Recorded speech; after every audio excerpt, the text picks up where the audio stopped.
Assalamualaikum warahmatullahi wabarakatuh. Salam sejahtera untuk kita semua. Sahabat P2App dimanapun Anda berada, terima kasih telah bergabung kembali bersama kami dalam program P2App Online Course and Assessment.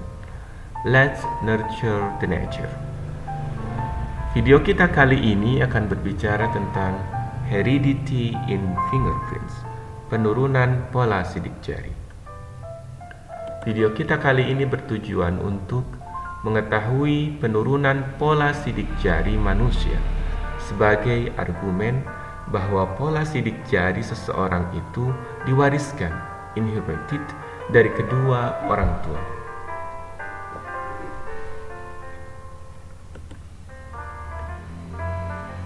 Apa yang dimaksud dengan heredity? Yang dimaksud dengan heredity atau pola penurunan adalah proses transmisi karakter. Sekali lagi, proses transmisi karakter dari orang tua kepada anak-anaknya. Karakter yang ditransmisikan bisa berupa tinggi badan seseorang yang memiliki kemiripan dengan tinggi badan kedua orang tuanya, bentuk hidung seseorang, mancung atau peseknya, warna mata seseorang, biru atau hitam, kepribadian seseorang, termasuk juga kecenderungan, kepemimpinan, dan stabilitas emosinya, penyakit, dan lain-lain. Semua karakter lahir seperti di atas diturunkan, inherited, dari orang tua kepada anak-anaknya. Pertanyaan berikutnya adalah, bagaimana dengan pola sidik jari? Apakah pola sidik jari juga diturunkan dari orang tua kepada anak-anaknya?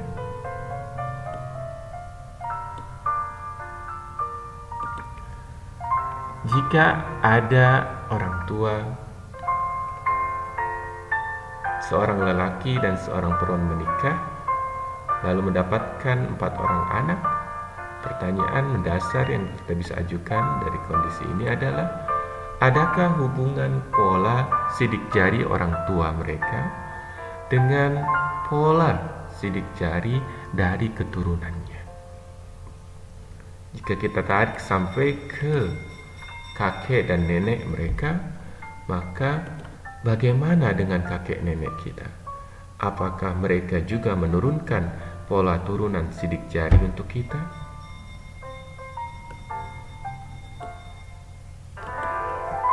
Sekilas tentang pola penurunan, pattern of inheritance.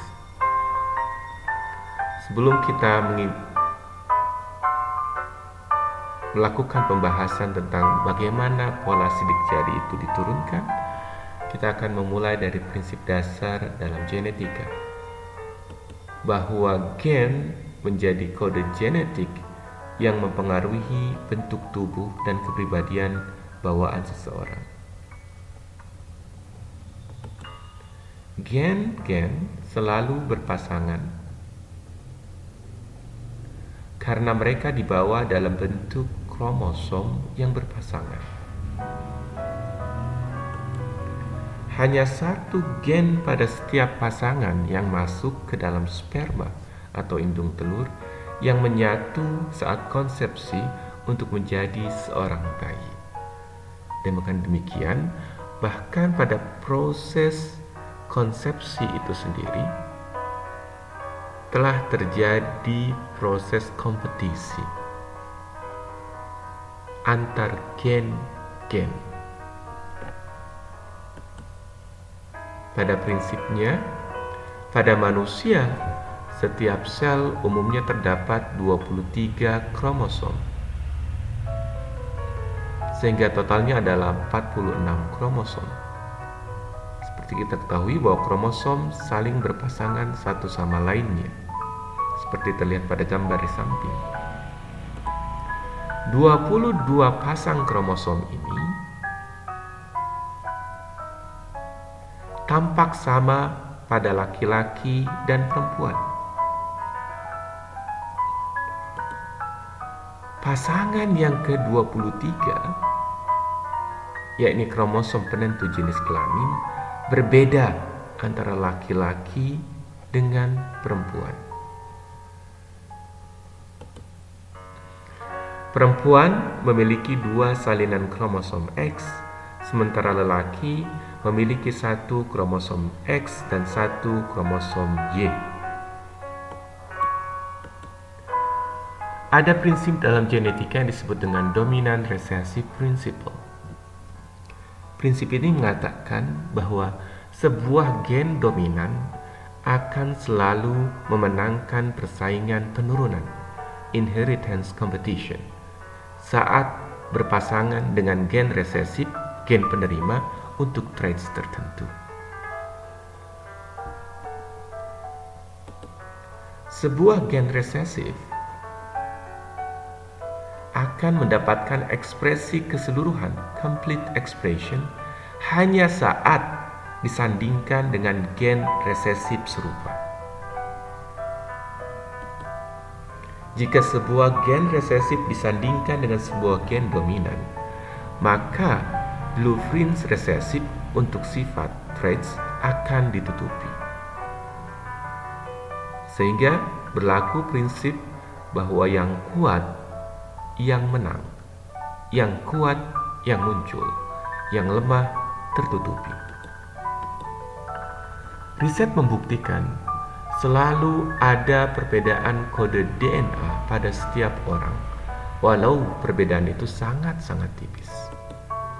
DNA, deoxyribonucleic acid, adalah hereditary materials yang ditemukan pada manusia dan hampir semua organisme. Perbedaan genetik kode DNA ini membuat kita tampak berbeda satu sama lainnya, seperti terlihat pada jenis rambut, ikal atau lurus, warna mata, biru atau hitam, dan lain-lain.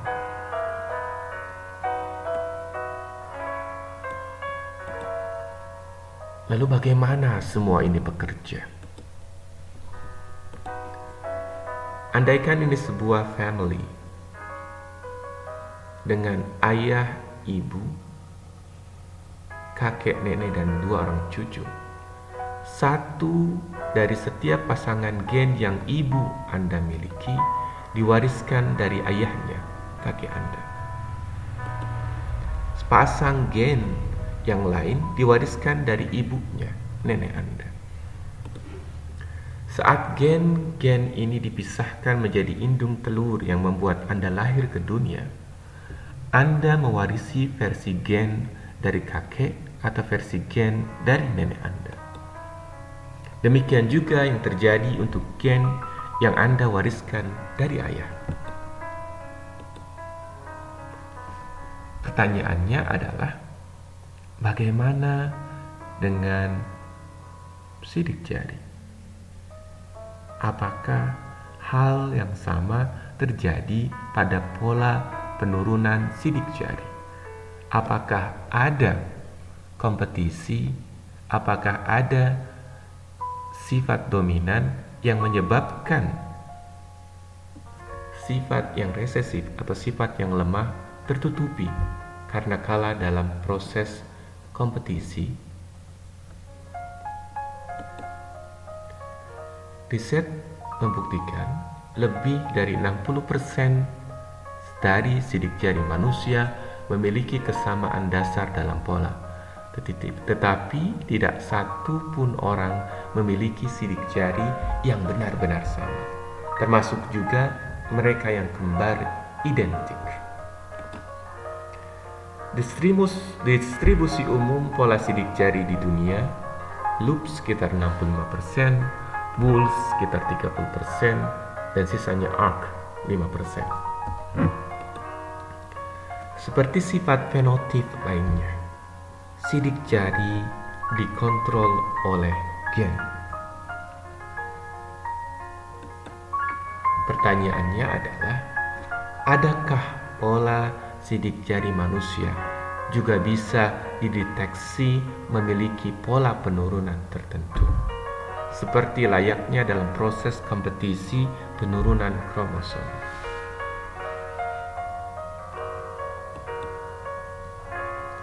Ini adalah sampel sidik jari dua orang kembar identik pada tangan kirinya. Kalau kita lihat, pola mereka pada masing-masing jemari relatif sama.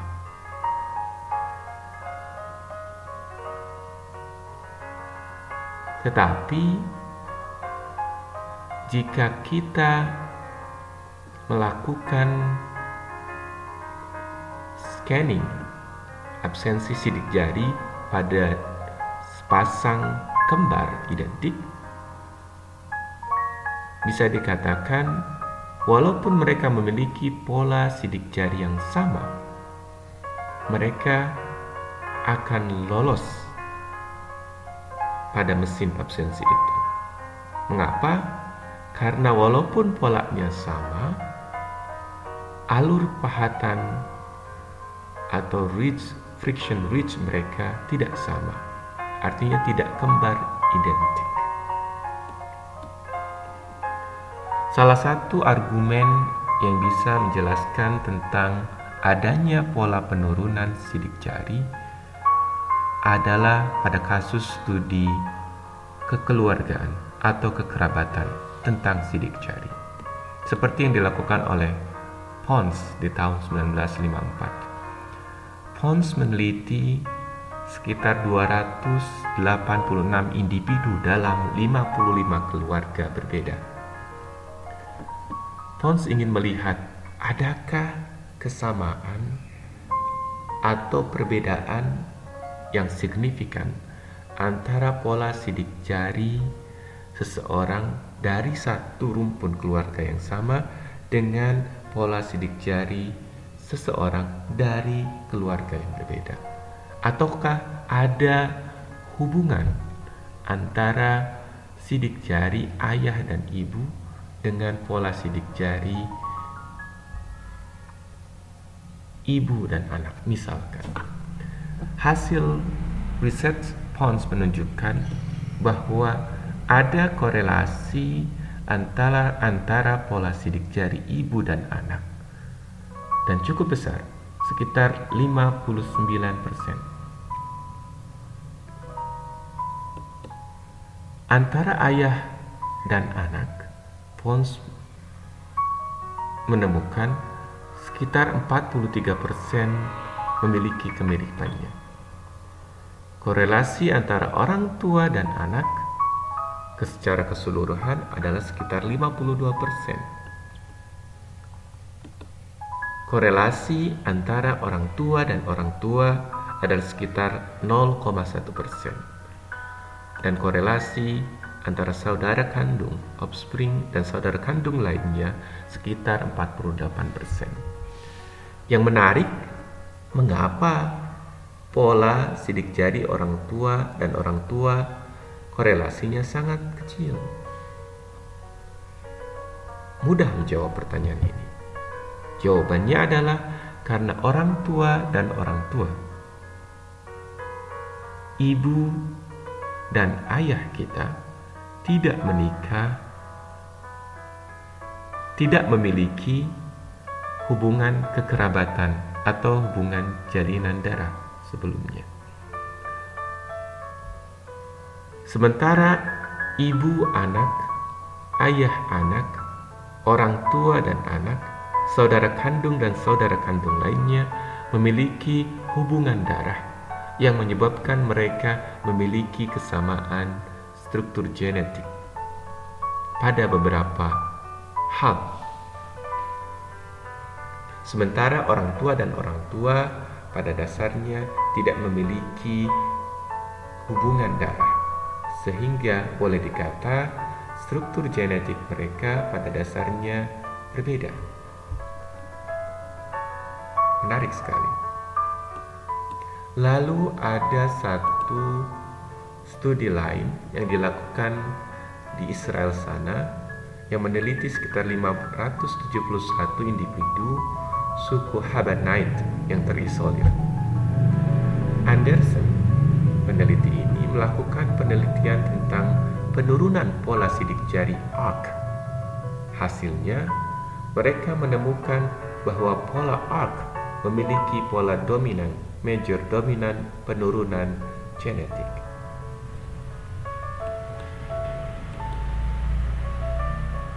Seperti kita ketahui, jika gambar hitam ini adalah arc, sementara gambar merah, gambar kosong ini adalah tidak ada arc, bisa kita lihat secara sepintas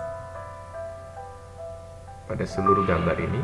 Pada generasi pertama, ketika not observed menikah, ketika seorang ayah pada generasi pertama menikah dengan seorang ibu, kemudian menghasilkan pada generasi kedua perpaduan pola yang bisa dilihat arc, arc, arc, arc, arc, arc, arc. Bahkan pada generasi keempat, pola arc tetap dominan pada struktur pola sidik jari generasi keempatnya. Ini sekali lagi menguatkan argumentasi Anderson bahwa pola arc memiliki pola dominan, major dominan penurunan genetik. Demikian juga terjadi saat kedua orang tua memiliki ulnar lobes, salah satu pola dari sidik jari, di kedua jempolnya, maka kebanyakan anak-anak mereka akan memiliki pola sidik jari yang sama.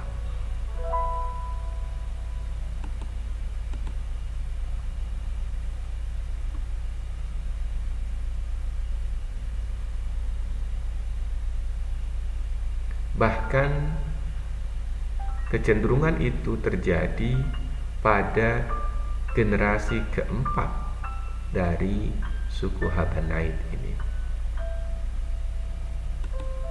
Terima kasih atas perhatian Anda. Sampai berjumpa pada video-video P2F online course and assessment lainnya. Assalamualaikum warahmatullahi wabarakatuh.